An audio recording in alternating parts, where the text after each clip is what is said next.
Everyone, welcome again to our YouTube channel इनके maths. इस video में दोस्तों मैं कोऑर्डिनेट ज्योमेट्री के जो भी क्वेश्चन सीजीएल टीयर 2 2019 में पूछे गए थे उनको सॉल्व करने वाला हूं। देखिए, कोऑर्डिनेट ज्योमेट्री के जितने भी क्वेश्चन दोस्तों सीजीएल टीयर 2 2019 में पूछे गए हैं, सीजीएल मेंस 2019 में पूछे गए हैं, उन सबको सॉल्व करने वाला हूं मैं। और हर एक सेट में लगभग 2 क्वेश्चन पूछे गए थे, तो कुल मिलाकर 6 क्वेश्चन पूछे गए हैं तीनों सेट में। और हर एक क्वेश्चन को काफ़ी ब्रीफली मैं इस वीडियो में सॉल्व करने वाला हूं, तो पूरी वीडियो को देखिएगा। इससे पहले दोस्तों मैं कोऑर्डिनेट ज्योमेट्री की एक और वीडियो बना चुका हूं, जिसमें 2018 मेंस में जितने कोऑर्डिनेट ज्योमेट्री के क्वेश्चन आए हैं उनको मैंने सॉल्व कर रखा है। उसे आप जरूर से देखिए, क्योंकि एक दो क्वेश्चन ऐसे हैं जो सेम टू सेम पूछ लिए गए हैं, वही क्वेश्चन आ गए हैं। जो 2018 मेंस में आया था वही 19 में भी आ गया। तो इसीलिए पिछले साल का पेपर करना जरूरी होता है। एक पिछले 1-2 साल के 3 साल के आप पेपर कर लेंगे तो कॉन्फिडेंस भी बिल्ड होता है, और साथ में काफ़ी क्वेश्चन बिल्कुल सेम टू सेम भी आ जाते हैं। ठीक है, तो आप उस वीडियो को भी जरूर से देख लीजिएगा। देखो, कुछ क्वेश्चन तो सेम टू सेम आ गए हैं, एक आध क्वेश्चन, और बाकी के जो क्वेश्चन हैं वो रिपीट हुए हैं, बिल्कुल उसी टाइप के क्वेश्चन आए हैं जो 2018 मेंस में पूछे गए थे। तो आप उस वीडियो को जरूर से देखिएगा, उसका लिंक हमारे डिस्क्रिप्शन बॉक्स में मिल जाएगा, या फिर आप जाके हमारा प्लेलिस्ट चेक कर सकते हैं। और एक और बात मैं आपको बता देता हूं कि अगर आप इस सीरीज में पहली वीडियो मेरी देख रहे हैं, तो इससे पहले मैंने सीजीएल मेंस 2019 के ज्योमेट्री करा दिया है, टोटल क्वेश्चन मेंसुरेशन करा दिया है, त्रिकोणमिति करा दिया है, और हाइट एंड डिस्टेंस करा दिया है, साथ में रेशियो प्रोपोर्शन, एसआई सीआई और time and work, time speed distance, ये सारा चैप्टर मैंने करा दिया है। आप जरूर से उन्हें जाकर के देख लीजिए। चलिए वीडियो को स्टार्ट करते हैं। वीडियो अच्छा लगे जरूर से वीडियो को लाइक और शेयर कर देना, नीचे एक कमेंट कर देना, और अगर आप हमारे चैनल पर नए हैं, चैनल इनके मैथ्स नंदू कुमार को जरूर से सब्सक्राइब कर लेना। और इसकी पीडीएफ चाहिए तो हमारे टेलीग्राम ग्रुप को ज्वाइन करना पड़ेगा आपको, जिसका लिंक डिस्क्रिप्शन बॉक्स में मिलेगा, या ये जो लिखा हुआ है आप डायरेक्ट चाहे तो इसे सॉल्व करें, इसे सर्च कर लें आप टेलीग्राम पे। चलिए पहला सवाल देखिए। पहला सवाल हमारे पास क्या है दोस्तों, सवाल थोड़ा और बड़ा कर देता हूं मैं। चलिए देखिए, सवाल है हमारे पास दोस्तों की एक इक्वेशन दे रखा है हमें, समीकरण 3x और माइनस का 2y माइनस 2 इक्वल टू 0 है, और 11x माइनस का 5y प्लस का 61 इक्वल टू 0 है। और इनका जो ग्राफ है वो पॉइंट P पर ए बी, जिनका निर्देशांक है पॉइंट P पर, ये प्रतिच्छेद करते हैं, यानी कि इंटरसेक्ट करते हैं एक दूसरे को। यानी कि इसका जो लाइन मिलेगा ग्राफ, इसका जो लाइन का ग्राफ मिलेगा, ग्राफ का लाइन, वो दोनों जो लाइन होगा वो ग्राफ पर कहाँ प्रतिच्छेद करता है, पॉइंट P पर इंटरसेक्ट करता है, यानी कि एक दूसरे को काट रहा है। ठीक है, पॉइंट P पर। अब देखिए यहाँ पर क्या है, आगे आगे आपको बोल रहा है कि इसकी वैल्यू बताइए क्या होगा। तो सबसे पहले आपको एक बात ध्यान रखना है, निर्देशांक ज्यामिति में कभी भी आपको ये काटने वाला बात कहे कि ये एक लाइन है, एक ये लाइन है, और ये इस पॉइंट पे कट रहे हैं, एक दूसरे को इंटरसेक्ट कर रहे हैं, तो काटने का मतलब होता है कि जिस पॉइंट पर भी कटेंगे उस पर जो x और y का मान आएगा वही यहाँ पर a और b का मान होगा। ठीक है, और वो x और y का मान कैसे निकालेंगे, ये जो देखो, ये एक इक्वेशन है ये वाला, और ये दूसरा इक्वेशन है 61 वाला। जब दोनों इक्वेशन को आप सॉल्व करेंगे किसी भी विधि द्वारा और x और y का मान निकालेंगे, तो ये जो पॉइंट x और y का आएगा यही इनका कटान बिंदु होगा, इंटरसेक्टिंग पॉइंट होगा। ठीक है, प्रतिच्छेदित बिंदु यही होगा। ठीक है, तो कुल मिलाकर बात यह है दोस्तों कि अगर आपको बोल दिया गया कि इस पॉइंट पर प्रतिच्छेद करता है, तो इसका सीधा मतलब है दोस्तों कि आपको x और y का मान निकालना पड़ेगा। एक मिनट देखिए, अब मैं क्या बोलूँगा आपको कि आप इसको और इसको हल करो और x और y का मान निकालो, और जो x और y का मान आएगा वही ए बी का मान होगा। तो हल करने के लिए हम पहले लिख लेते हैं दोनों इक्वेशन को। देखो, किसी एक को हमें कटाना है, तो आप बताओ किसको कटा सकते हैं दोस्तों। अगर मैं, ध्यान दीजिए, इस वाले इक्वेशन को इंटू का 4 कर दूँ, अगर इंटू का 4 करूँगा तो y इसमें 20 बन जाएगा, और इसमें भी y 20 है, तो हम y वाले को कटा सकते हैं। तो मैं इस 61 वाले इक्वेशन को, यानी कि सेकेंड इक्वेशन को 4 से मल्टीप्लाई कर रहा हूँ, तो ये बनेगा कितना, 11 को 4 से गुना करेंगे 44x, और माइनस का 20y, और प्लस का 61 को 4 से गुना करेंगे तो 4 एकम 4 और 4 6 24, 244 और बराबर का 0, ये इक्वेशन मिलेगा, सीधी सी बात है। और दूसरा इक्वेशन हम फर्स्ट वाला अब नीचे लिख लेते हैं। फर्स्ट वाला कितना था, 3x माइनस का 20y और माइनस का 2 इक्वल टू 0। अब मैं इन दोनों को घटा रहा हूँ। घटाने से आपको पता है कि जब घटाएंगे दोस्तों तो क्या होगा, ये प्लस बनेगा, ये माइनस बनेगा, और ये भी प्लस बनेगा। अब ये तो कट जाएगा, और 44 में से 3 जाएगा तो कितना बचेगा दोस्तों, 41x और इक्वल टू कितना आएगा, ये हम इसको जोड़ लेंगे दोस्तों, तो 244 और 2 कितना होगा, 246। लेकिन लेफ्ट साइड में माइनस का 246 होगा, राइट साइड में, सॉरी, प्लस का और राइट साइड में जाएगा तो माइनस का 246 हो जाएगा, और यहाँ से x का मान आ जाएगा -6, 41 6 246 हो जाएगा। ठीक है, अब x का वैल्यू मैंने निकाल लिया। अभी ज़रूरत है y का मान निकालने के लिए, तो y का मान हम किसी भी इक्वेशन में रख कर निकाल सकते हैं। जैसे फर्स्ट वाले इक्वेशन में अगर मैं y का मान निकालना चाहूँ तो फर्स्ट वाले इक्वेशन में मैं x की जगह पर 6 रख दूंगा, तो ये 6 3 18 और 2 20, और 20 उधर भी जाएगा, तो y का मान मुझे लगता है कि 1 आ जाएगा माइनस का। ठीक है, फर्स्ट इक्वेशन में अगर आप x की जगह पर -6 रखेंगे तो y का मान कितना आ गया -1। अब ये जो x और y का मान आया है, यही बात मैं बता रहा था दोस्तों कि कटान बिंदु पर अगर आपने x और y का मान निकाल लिया तो ये जो x का मान है ये a का मान हो गया, और ये जो y का मान है ये किसका मान हो गया, b का हो गया, क्योंकि इसी पॉइंट पर ये कह रहे कट रहे हैं। अब बस जो हमसे पूछ रहा है उसमें a की जगह पर -6 और b की जगह पर -1 रख देंगे। तो ये जो पूछा है इसमें देखो ऊपर a स्क्वायर है तो -6 का स्क्वायर 36, और प्लस बी स्क्वायर है तो 1 का स्क्वायर तो 1 ही हो जाएगा, और माइनस का ए बी तो 6 एकम 6। नीचे यही बात है, ए स्क्वायर यानी कि 36 और माइनस का बी स्क्वायर यानी कि 1 और प्लस का ए बी यानी कि 6। तो ऊपर कितना आ गया 36 में 36 और 1 37 में से 6 जाएगा तो कितना बन जाएगा 30 और 1 31 हो गया ऊपर, और नीचे कितना आएगा आपका 36 और 6 42 में से 1 जाएगा तो 41। 31/41 अपना आंसर होगा, यानी कि ऑप्शन ए जो है ये सही उत्तर है। ठीक है, चलिए अगला सवाल देखिए, और इस बात को याद रखना जो मैंने बताया था। ठीक है, ये देखिए ये काफ़ी कॉमन सा सवाल है और ये कई बार पूछ लिया गया है। ठीक है, ये बहुत बार पूछा गया है सवाल, इस टाइप का एक्चुअली में पूछा गया है। ठीक है, इस टाइप का एक सवाल बिल्कुल ऐसा ही है जो 2018 मेंस में भी पूछा गया और 19 मेंस में भी पूछा गया, बिल्कुल से डिट्टो सेम क्वेश्चन था, डेटा भी वही थी और आंसर भी वही था। ठीक है, अभी पहले इस सवाल को हम सॉल्व करते हैं, इसके बाद हम इसके आगे वाले को देखेंगे कि उसके आगे वाले का क्या आंसर आएगा। ठीक है, तो यहाँ पर देखिए दोस्तों, यहाँ पर आपको बोला गया है कि एक इक्वेशन है 8x और प्लस का 3y = 24, और दूसरा इक्वेशन है या दूसरी लाइन है 3x + 8y = का y, और साथ में x अक्ष, इस तीनों द्वारा जो बना हुआ त्रिभुज होगा उसका क्षेत्रफल बताना है। सवाल को पहले ध्यान से समझिए दोस्तों, यहाँ पर ये जो इक्वेशन है एक्चुअली में इस इक्वेशन से एक लाइन बनेगी, लाइन बनेगा ग्राफ पर, और इससे दूसरा लाइन बनेगा, और x अक्ष खुद एक लाइन है, तो इस तीनों लाइन द्वारा जो त्रिभुज बन पाएगा उस बंद त्रिभुज का आपको क्षेत्रफल बताना है। ठीक है, तो इसको डायग्राम के थ्रू समझेंगे। डायग्राम बनाने के लिए सबसे ज़्यादा जरूरी चीज़ क्या है, आप देखिए, डायग्राम खींचने के लिए यानी कि ग्राफ खींचने के लिए हमें पहले ज़रूरत है, एक तो हम ऐसे बना देते हैं, लेट से देखिए ये मैंने बना दिया। ठीक है, ऐसा जिसमें ये y अक्ष है और ये x अक्ष है। ठीक है, और ये है अपना मूल बिंदु 0 यानी कि ये ओरिजिन पॉइंट है। अब यहाँ पर आप कह सकते हैं, इसको और नीचे में लिख देता हूँ थोड़ा। अब पहला इक्वेशन जो है हमारे पास दोस्तों ये है 8x प्लस का 3y और = का 24। तो इसका इस इक्वेशन का लाइन खींचने के लिए हमें 2 पॉइंट की जरूरत पड़ेगी। आपने 10th में पढ़ा होगा कभी ना कभी ये बात दोस्तों, 2 चर वाले रैखिक समीकरण, ठीक है, लीनियर इक्वेशन ऑफ 2 वेरिएबल्स, उसमें ये बात पढ़ा गया था दोस्तों कि जब भी आपको इसका ग्राफ खींचना है तो मिनिमम 2 पॉइंट्स आपको निकालने पड़ेंगे। ठीक है, इसके लिए तो मैं 2 पॉइंट्स निकाल लेता हूँ। देखो इसमें मैं कह रहा हूँ कि अगर x को 0 रखूंगा, देखो x को 0 रखूंगा तो y का मान कितना आएगा, x 0 रखूंगा तो ये पूरा 0 बन जाएगा, और 3y = 24 हो जाएगा तो y का मान 8 आ जाएगा। बात समझ रहे हैं कि नहीं, 3y = 24 तो y का मान 8, यानी कि x को अगर मैंने 0 रखा तो y कितना आ गया दोस्तों, 8 आ गया। ये तो पहला इक्वेशन बन गया हमारे पास, फर्स्ट इक्वेशन तो ये, फर्स्ट पॉइंट तो ये आ गया। सेकंड पॉइंट, एक और ऐसा पॉइंट चाहिए दोस्तों, तो हम y को 0 रख देते हैं। देखो अगर y 0 रखेंगे तो ये y वाला हट जाएगा और x का मान कितना बचेगा, 8x = 24, तो x का मान 3, यानी कि x अगर 3 होगा तो y कितना होगा, 0 होगा। ठीक है, 2 पॉइंट हमने निकाल लिया। ऐसे ही आप इसका भी 2 पॉइंट निकालिए, इसका 2 पॉइंट। ठीक है, तो इसका 2 पॉइंट निकालेंगे दोस्तों, तो इसमें भी हम एक बार y = 0 रखेंगे, एक बार x = 0 रखेंगे, सीधी सी बात है। अब देखो यहाँ पर एक बात पहले ध्यान दे लो कि इस सवाल में थोड़ा सा एरर है। एरर क्या है मैं आपको बताता हूँ। एरर ये है, पहले देखने दो ये मिटेगा कि नहीं मिटेगा। ओ 1 मिनट, इधर मिट जाएगा लेकिन इस पर क्लिक करने से यही मिट जा रहा है। चलो कोई बात नहीं, देखिए मैं आपको बताता हूँ यहाँ पर मैं क्या बात बताने वाला हूँ। ये जो 3 है दोस्तों, ये 3 जो है यहाँ पे 3 नहीं है सवाल में। ठीक है, सवाल में यहाँ पर जो 3x लिखा गया है वहाँ पर क्या है भाई, इस 3x के जगह पर यहाँ पर 2x है। ठीक है, 2x और प्लस का 8 है, ये आप थोड़ा करेक्ट कर लीजिएगा। 2x और प्लस का 8 है सवाल में, यहाँ पर भी 2 होगा, 3 नहीं होगा। ठीक है, मैं इसी से लिख के दिखा देता हूँ।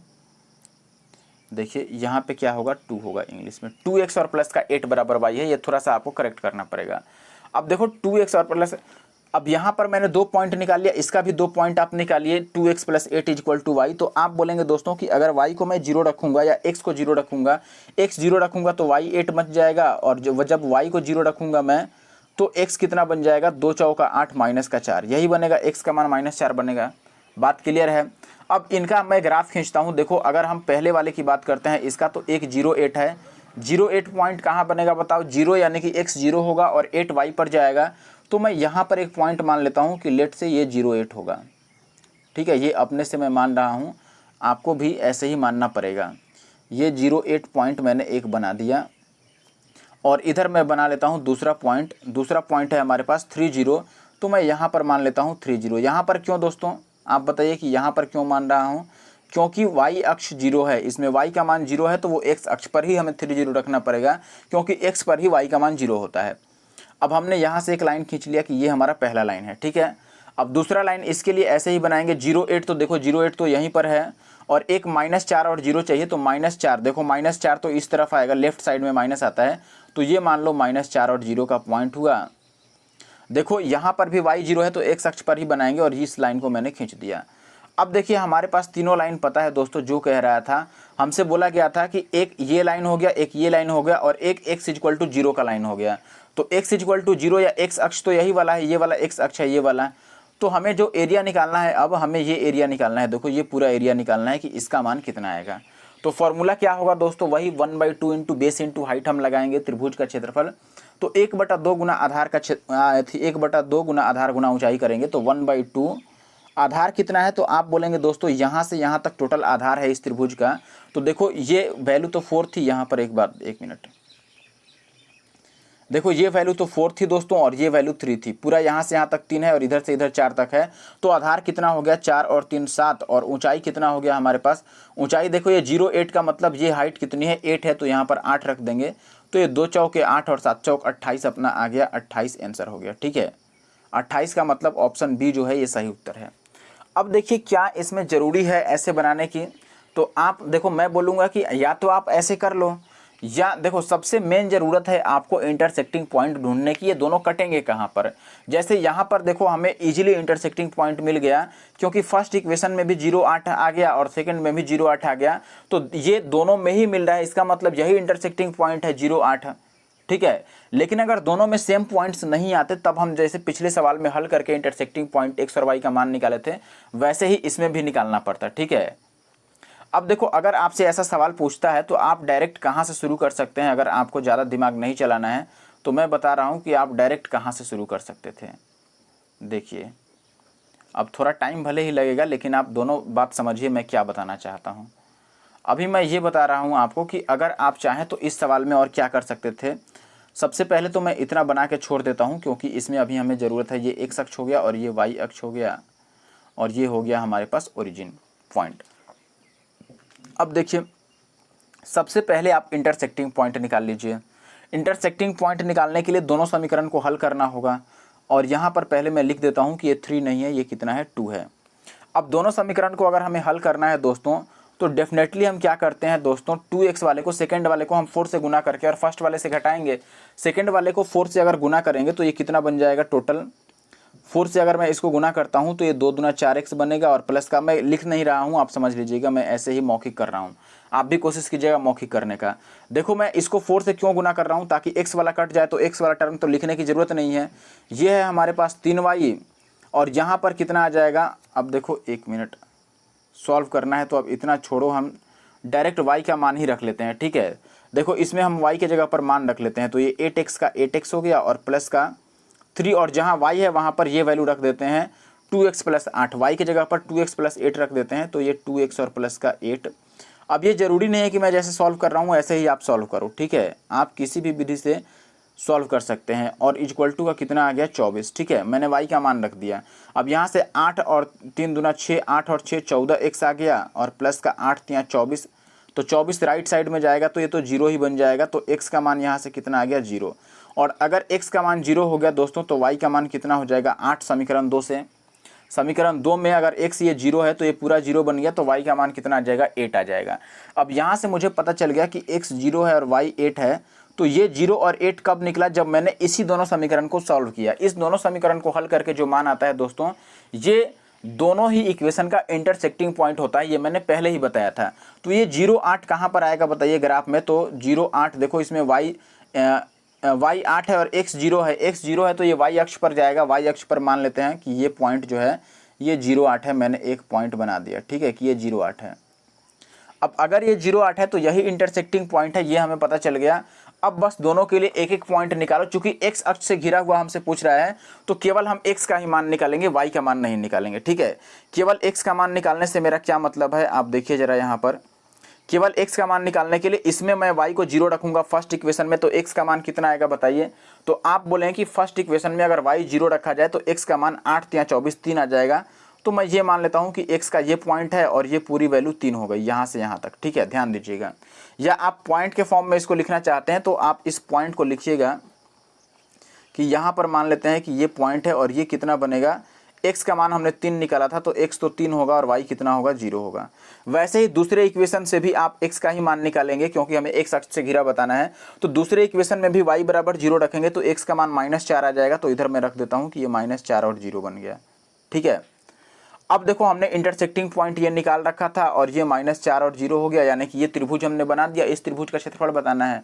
अब हम पहले जैसा कर सकते हैं कि त्रिभुज का क्षेत्रफल अगर हमें बताना है तो हम क्या करेंगे दोस्तों, 1/2। अब यहाँ पर देखो, पहले इस चित्र में समझो कि ये जो 8 लिखा गया है दोस्तों, ये यहाँ से ये पूरी लेंथ 8 हो जाएगी, ये y अक्ष पर लेंथ है, ठीक है। ये 0,8 का मतलब कि ये जहाँ पर भी पॉइंट कट रहा है, इस पॉइंट का इस ओरिजिन से यानी कि O से कितना दूरी है, 8 दूरी है, ठीक है। वैसे ही देखो इधर आप बढ़ेंगे तो ये दूरी -4 होगी और इधर बढ़ेंगे तो ये दूरी कितनी होगी, 3 होगी, ठीक है। तो ये बात भी मैं लिख देता हूँ कि ये दूरी तो 4 है। अब देखो माइनस केवल इसका दिशा दिखाने के लिए है कि ये माइनस के साइड में है, लेकिन दूरी तो प्लस में ही लेंगे हम, दूरी को माइनस में नहीं लिख सकते हैं। तो ये 4 हो गया और ये कितना हो गया, 3 हो गया। एक मिनट, ये 3 है। अब मैं लिखूंगा कि जो एरिया होगा ये 1/2 इंटू बेस इंटू हाइट, तो बेस टोटल 4 और 3 7 हो गया और हाइट कितना था, 8 था, तो ये 2 चौके 8 और 7 चौक कितना आ जाएगा, 28। अब अगर इस बात को आप समझ पाए तो अगला सवाल बिल्कुल सेम तरह का है। देखिए मैं इसी तरीके से बनाना शुरू करूंगा बिना कुछ सोचे हुए। देखो अब यहाँ पर y = 0 लिख दिया, एक बात समझिए, यहाँ पर y = 0 लिख दिया तो आप ये बात समझिए कि y = 0 का मतलब x अक्ष ही कह रहा है, क्योंकि x अक्ष पर ही दोस्तों y का मान 0 होता है। तो y = 0 लिखा, इसका मतलब वो x अक्ष की बात कर रहा है। तो सवाल पिछले सवाल जैसा ही हो गया, बिल्कुल सेम टू सेम। तो सेम टू सेम अगर पिछले सवाल जैसा है तो सबसे पहले हम शुरुआत कहाँ से करेंगे दोस्तों, हम एक ही बार पहले इंटरसेक्टिंग पॉइंट निकालते हैं दोनों समीकरण को हल करके। बात समझ रहे हैं, दोनों समीकरण को हल करके और इंटरसेक्टिंग पॉइंट हम निकाल लेते हैं कि कितना होगा।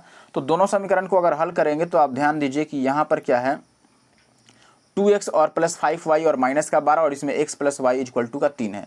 तो डेफिनेटली हम किसी को भी कटा सकते हैं। जैसे अगर x को कटाना है तो दूसरे समीकरण को बस 2 से गुना कर दो और घटा लो। दूसरे समीकरण को 2 से गुना करके घटाएंगे तो x वाला तो कटेगा ही कटेगा, क्योंकि मैं x को ही कटना चाहता हूँ। y कितना बचेगा, देखो y इसमें 5y है और इसको 2 से गुना करना है तो ये 2y बचेगा। तो 5y में से 2y जाएगा तो 3y और बराबर का कितना हो जाएगा दोस्तों, ये 12 में से इसको तो 3 से गुना करना था तो 3 × 9, 12 में से 3 जाएगा तो 9 और यहाँ y का मान कितना आ गया दोस्तों, 3 आ गया। ठीक है, आप सॉल्व करके चेक कर लेना y का। एक मिनट, इसको 2 से गुना करना था ना, मैं 3 लिख दिया, सॉरी 2 से गुना करना था तो 3 दूना 6 और 12 में से 6 जाएगा तो 6 आएगा। यहाँ पे 6 होगा, 9 की जगह पर 6 होगा, क्योंकि गुना 2 से करना था, मैं 3 से समझ के गुना कर दिया था। तो y का मान 2 आ गया। अब देखो अगर y का मान 2 आ गया तो x का मान कितना हो गया दोस्तों, x का मान कितना होगा, 3 होगा। सीधी सी बात है। दूसरे इक्वेशन से आप देखिए, दूसरे इक्वेशन में कह रहा है कि x और y नहीं, x का मान 1 होगा ना, x का मान 1 होगा, क्योंकि दूसरे इक्वेशन में कह रहा है कि x y मिलाकर 3 है, इसमें से केवल y 2 हो गया तो x कितना हो गया, 1 हो गया। अब यहाँ पर मैंने दोस्तों ये जो x y का मान निकाला है, x का 1 और y का जो 2 निकाला है, ये जो वैल्यू है 1 और 2, ये दोस्तों इंटरसेक्टिंग पॉइंट है, यानी कि जब भी हम ग्राफ खींचेंगे तो दोनों जो लाइन बनेगा वो कटेगा कहाँ पर, 1 और 2 पे, 1 और 2 पर तो कटेगा। अब मैंने बोला था कि अगर ये x अक्ष से घिरा है, y = 0 का मतलब x अक्ष से घिरा है, तो केवल x का मान निकाल लो दोनों में, यानी कि दोनों में ही y को 0 0 रख के और x का मान निकाल लेते हैं हम।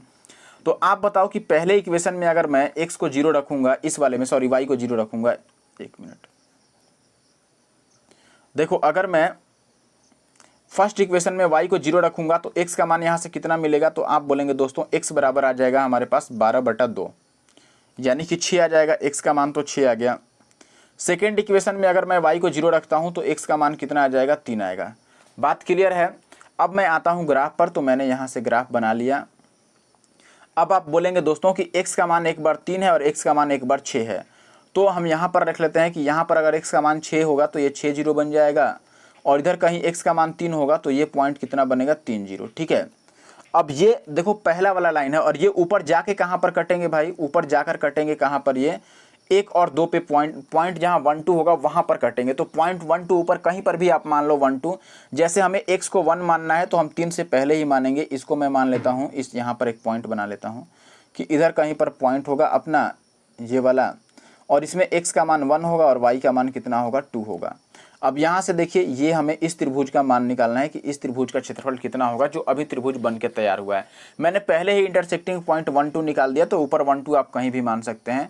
बाकी अब इस त्रिभुज का क्षेत्रफल निकालना है, तो देखिए हमें क्या करना पड़ेगा, हमें आधार चाहिए और ऊंचाई चाहिए। तो आधार तो ये वाली है, ये लाइन आधार है, तो इसकी लेंथ कितनी होगी, तो मैं बोलूँगा देखो कि ये जो हमारा लाइन है y अक्ष, इससे ये पूरा दूरी 6 यूनिट है, और इससे केवल यहाँ तक की दूरी कितना यूनिट है दोस्तों, 3 यूनिट है। तो अगर मैं 6 में से 3 घटा दूं तो ये बीच वाला दूरी कितना आ जाएगा, 3 आ जाएगा। यानी ये जो बेस है, बेस का लेंथ कितना आ जाएगा दोस्तों, 3 आ जाएगा। बेस का जो लेंथ है वो कितना हो गया, 1 मिनट, ये 3 है। बेस का लेंथ कितना हो गया, ये बी जैसा दिख रहा है लेकिन 3 है। ठीक है, बेस का लेंथ हमारे पास 3 हो गया है। ये बेस था और इसका लंबाई हमने कितना बता दिया कि ये 3 हो गया। अब ज़रूरत है हमें हाइट की, तो हाइट यहाँ से यहाँ तक होगी, ये हाइट होगा दोस्तों। और ये हाइट किसकी दूरी है, देखो इस पॉइंट की y अक्ष से दूरी है। ठीक है, यहाँ से ये y की जो दूरी है वही हाइट है। तो आप बोलेंगे y का मान देखो इस पॉइंट पर कितना है, y का मान 2 है। फर्स्ट वाला x का मान होता है और दूसरा वाला y का मान होता है, तो y का मान यहाँ पर 2 है। यानी कि हम समझ गए दोस्तों कि बेस का मान कितना हो गया। यहाँ से देखिए, 1 मिनट, देखिए बेस 3 हो गया और हाइट कितना हो गया, 2 हो गया। तो हम एरिया लिखेंगे 1/2 इंटू बेस का मान 3 और हाइट का मान 2। तो ये 2 से 2 कट जाएगा और कितना आ जाएगा, 3। तो 3 अपना आंसर है, यानी कि option C is correct answer. अगला सवाल देखिए भाई, यहाँ पर आपसे कह रहा है कि एक इक्वेशन है 3x - 2y = 8, और सेकेंड इक्वेशन है 4x और प्लस का 3y = 5, और हमें इसका ग्राफ ये थोड़ा गड़बड़ हो गया। ठीक है, देखिए यहाँ पर क्या निकालना है, एक तो ये मिसिंग है। इंग्लिश वाले में कुछ हद तक ठीक है सवाल, इंग्लिश वाले में ये आपको दिया गया है कि ये फर्स्ट इक्वेशन, ये सेकंड इक्वेशन, और दोनों इंटरसेक्ट करते हैं पॉइंट पी पर, यानी कि पॉइंट पी पर एक दूसरे को काटते हैं। ठीक है, लेकिन क्या निकालना है ये सवाल में मिसिंग है। तो मैं आपको लिख कर बता देता हूँ कि एक्चुअली में यहाँ पर निकालना क्या था।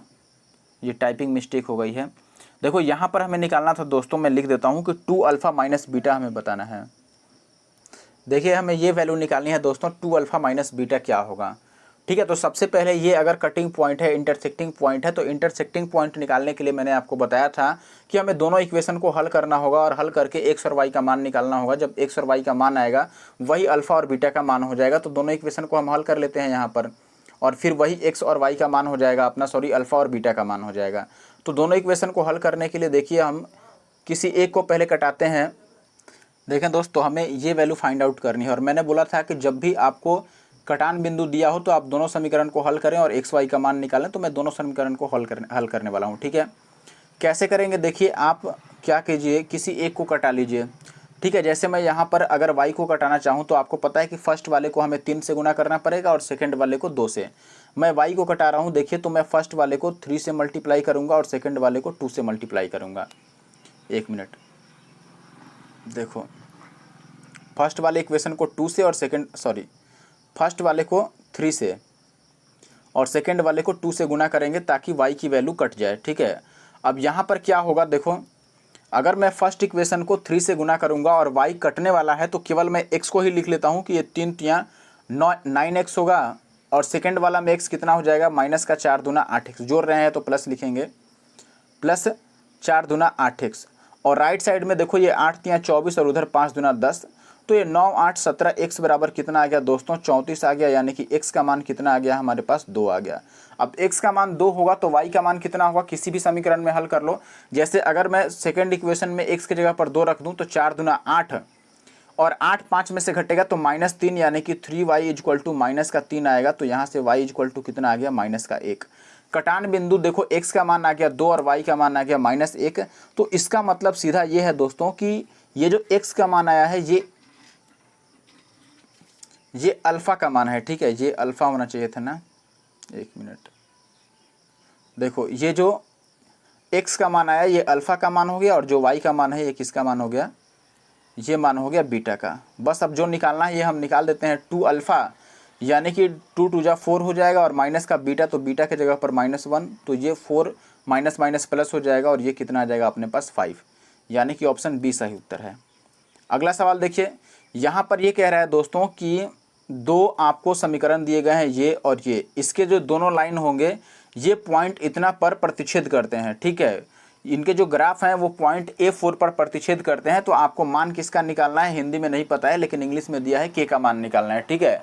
आपको K का वैल्यू फाइंड आउट करना है, काफ़ी आसान है, इसमें तो कोई बात ही नहीं है। फिर देखो, जब कटान बिंदु दे दिया तो हमें पता है कि कटान बिंदु क्या होता है दोस्तों, दोनों समीकरण को हल करके जो आता है वही कटान बिंदु होता है।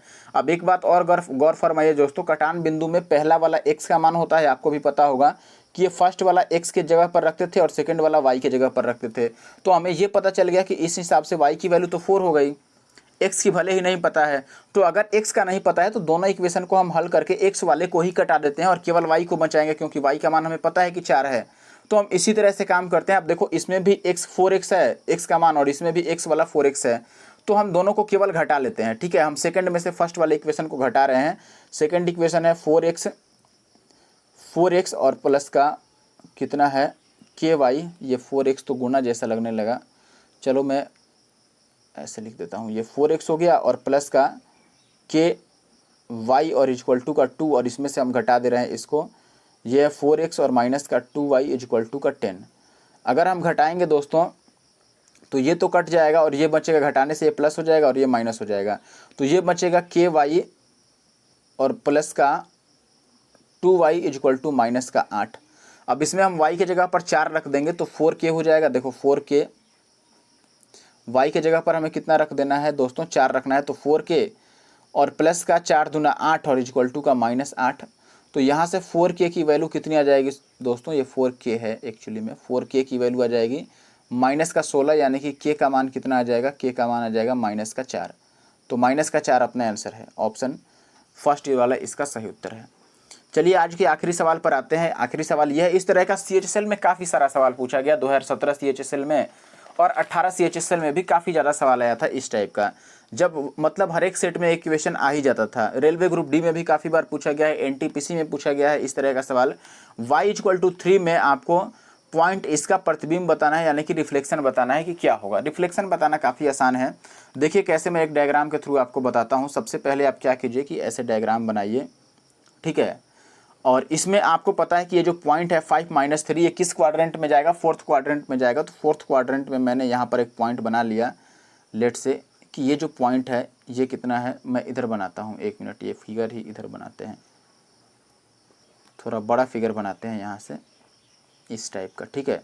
ये फोर्थ क्वाड्रेंट में मैंने मान लिया कि ये पॉइंट है हमारे पास 5 और -3, और हमें एक लाइन दिया है कि y इक्वल टू 3। तो मैं एक लाइन बना देता हूँ इसमें y इक्वल टू 3, जैसे यहाँ पर मैंने एक लाइन खींच दिया और इसको बोल दिया कि ये y इक्वल टू कितना है, 3 है, ठीक है। अब y इक्वल टू 3 होने का मतलब, अगर ये 0 है तो ये डिस्टेंस कितनी है दोस्तों, 3 यूनिट है, और नीचे इस पॉइंट के लिए ये डिस्टेंस कितनी है, तो आप बोलेंगे ये भी 3 यूनिट है। y अक्ष की मैं बात कर रहा हूँ, इसमें y का मान 3 है, ये ध्यान रखिएगा, ठीक है। तो ये ओवरऑल डिस्टेंस कितनी हो गई हमारे पास, 6 यूनिट हो गई, बस इतना बात आपको समझना है, ठीक है। तो रिफ्लेक्शन बताने में हमें क्या करना रहता है दोस्तों, रिफ्लेक्शन बताने में अब आपको याद ये रखना है कि यहाँ पर लेट से इस पॉइंट को, ये जो पॉइंट है ये इस y इक्वल टू 3 का रिफ्लेक्शन हमें बताना है, y इक्वल टू 3 पर रिफ्लेक्शन इसका क्या होगा, में इसका रिफ्लेक्शन क्या होगा। तो y इक्वल टू 3 से इस लाइन से इसकी दूरी कितनी है नीचे, तो आप बोलेंगे दोस्तों 3 और 3 6 यूनिट की दूरी है। अगर नीचे इसकी 6 यूनिट की दूरी है तो यहाँ से ऊपर भी इसकी 6 यूनिट की दूरी बनानी पड़ेगी हमें, यानी कि 6 इकाई ऊपर इसे जोड़ना पड़ेगा। और चूंकि इस पर देखो y पर हमें बताना है रिफ्लेक्शन, 1 मिनट, y पर रिफ्लेक्शन बताना है तो x का मान सेम रहेगा, ये ध्यान रखिएगा, x का मान 5 ही आएगा। ये भी आप ऑप्शन से इतना काम पकड़ सकते हैं कि x का मान 5 ही होगा, किस वाले में x का मान 5 भी होना चाहिए, और इसका रिफ्लेक्शन चूंकि फर्स्ट क्वाड्रेंट में जा रहा है तो दोनों वैल्यू पॉजिटिव होनी चाहिए और x का मान 5 होना चाहिए। तब आप ऑप्शन में देख सकते हैं कि ये तो नहीं होगा और ये नहीं होगा, क्योंकि हमें दोनों वैल्यू पॉजिटिव चाहिए और x का मान 5 भी चाहिए। तो अब 2 ऑप्शन हमारे पास बचे हैं, अगर तीसरा ऑप्शन भी एक कट गया होता तो ऐसे ही आंसर निकल जाता है। लेकिन अभी हमें पता है दोस्तों कि अब हमें देखो x वाला तो सेम ही रखना है, 5 का 5, लेकिन y कैसे आएगा, y में हमें 6 जोड़ना है, तो y वाला तो यहाँ पर 3 यूनिट था। देखो माइनस का ख्याल भी मत करना, ये मत समझना कि माइनस है तो घटा दें, ठीक है। ये माइनस केवल ये दिखा रहा है कि ये नीचे है, फोर्थ क्वाड्रेंट में है, इसीलिए माइनस लगा है, ठीक है। तो हम ये बोलेंगे दोस्तों कि y का मान यहाँ पर 3 यूनिट था और उसमें 6 बढ़ाना है तो ये 9 यूनिट हो जाएगा, यानी कि 5 और 9 अपना आंसर होगा। ऑप्शन 4 जो है ये सही उत्तर है। फिर से आप समझिए कि मैंने क्या बताया, मैं सबको डिलीट करके वापस से एक बार बता देता हूँ, ठीक है। इसमें डिलीट ऑप्शन नहीं है क्या? जिस ओहो, सवाल ही डिलीट हो गया सारा। चलो देखो, मैं ऐसे हटा देता हूँ इनको और फिर से एक चित्र बनाकर मैं आपको समझाता हूँ, ठीक है। ये लास्ट सवाल है इसीलिए मैं इसको 2 बार कर देता हूँ, आराम से समझिए। ऐसा सवाल काफ़ी आता है, इसलिए मैंने बोला कि सबसे पहले आप ऐसे ग्राफ के टाइप का आप बना लीजिए इसमें, ठीक है। और नीचे ये एक y = 3 दिया है तो मैंने एक लाइन बना दिया इसमें y = 3 के लिए कि ये लाइन हो गया लेट से y = 3, और ये 0 है, ओरिजिन पॉइंट है, तो ये कितना दूरी हो गया? 3 यूनिट हो गया। यहाँ से यहाँ तक ये कितना यूनिट हो गया? 3 यूनिट। नीचे इस ये पॉइंट है हमारा 5 और -3, तो हम इधर कहीं पॉइंट मान लेते हैं 5 और -3, ये है हमारे पास 5 और -3। और यहाँ पर भी y के लिए हम लाइन खींच लेते हैं कि y का ये जो लाइन है ये 3 इकाई पर है, तो ये 0 से 3 जो होगा, O से 3, ये नीचे वाला ये कितना डिस्टेंस होगा? ये भी 3 यूनिट होगा। यानी कि ये पूरा कितना हो गया दोस्तों? 3 और 3 6 यूनिट का हो गया। तो मैंने यही बात आपको बताया था कि अगर ये 6 यूनिट है तो जो रिफ्लेक्शन बनेगा y = 3 में, इसका रिफ्लेक्शन बनेगा इस पॉइंट में, उसमें y का मान और कितना बढ़ जाएगा दोस्तों? 6 बढ़ जाएगा, क्योंकि यहाँ से नीचे तक की दूरी कितनी है? 6 इकाई है, तो यहाँ से और ऊपर आपको प्लस का 6 इकाई बढ़ना पड़ेगा, 6 यूनिट बढ़ना पड़ेगा। और ये किस में, चूंकि y के हम y में बता रहे हैं तो इसलिए y में ही 6 बढ़ेगा और x का मान सेम रहेगा, तो x 5 है तो 5 ही रह जाएगा, और y में 6 बढ़ा तो y यहाँ पर 3 यूनिट है, जब 6 बढ़ा देंगे तो 9 हो जाएगा, तो 5 और 9 अपना आंसर होगा। और ये आखिरी सवाल था। वीडियो कैसा लगा जरूर से कमेंट करके बता देना। Thank you for watching the video.